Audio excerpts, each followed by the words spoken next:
Grande effervescence ce mois-ci sur l'avenue de France.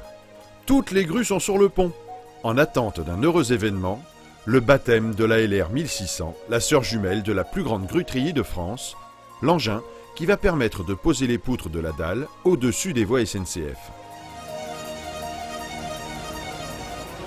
D'une capacité de 600 tonnes, les aménagements ont dû être réalisés en amont, sur l'avenue, avant de l'accueillir.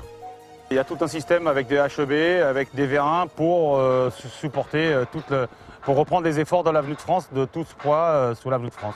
C'est des palets, donc avec des vérins et des HEB qui supportent tout l'avenue de France à l'endroit précis où il y a la grue. Et en surface, une plateforme a été aménagée pour la répartition des charges à son endroit. La grue se retrouve sur un bâti pour deux raisons. La première, c'est un problème de structure au sol, parce que avec le poids de la charge, plus le poids de la machine, plus le poids du superlift, on arrive à des efforts au sol qui sont assez importants.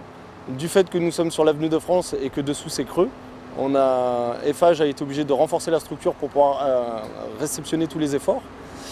Et après, pourquoi aussi haut? Parce qu'on va être obligé d'orienter avec notre superlift. Et du coup, il nous faut un dégagement total sur toute la rotation du superlift. Pas moins de 3 convois exceptionnels, 40 semi-remorques, 2 grues télescopiques dont une de 500 tonnes, 1 semaine et demie de montage et 1 nuit pendant l'interruption du trafic ferroviaire seront nécessaires pour la mise en place et les essais de l'engin en lui-même.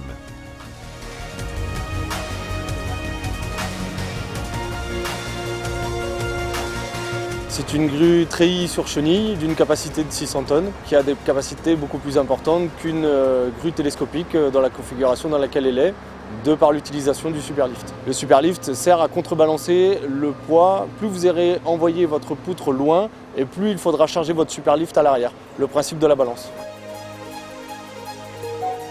Une fois les tests d'effort réalisés, la LR 1600 est rapidement mise à l'épreuve.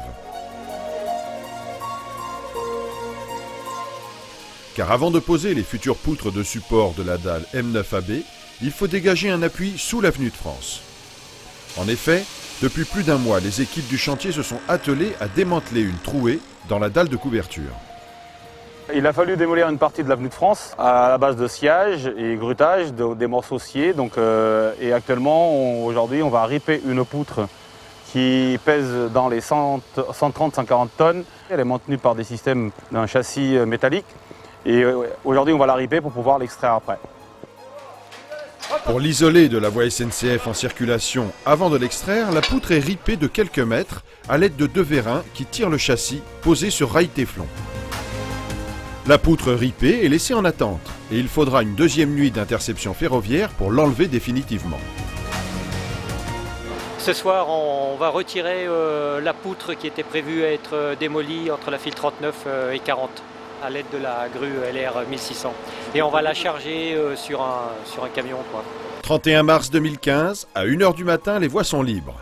La grue Ponticelli peut procéder à son premier grutage en situation, après plusieurs jours de préparation pour l'équilibrer.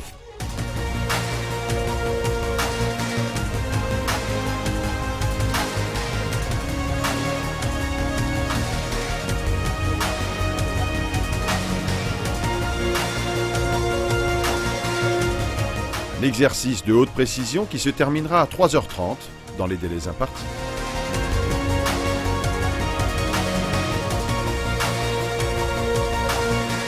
Quand vous prenez une semaine et demie de montage complet, le fait de prendre le colis, de l'envoyer, de le poser à son point final, c'est la cerise sur le gâteau, c'est le final. Et cette année, le temps des cerises commence dès le mois d'avril, avec la pose des premières poutres sur la zone B3-B4.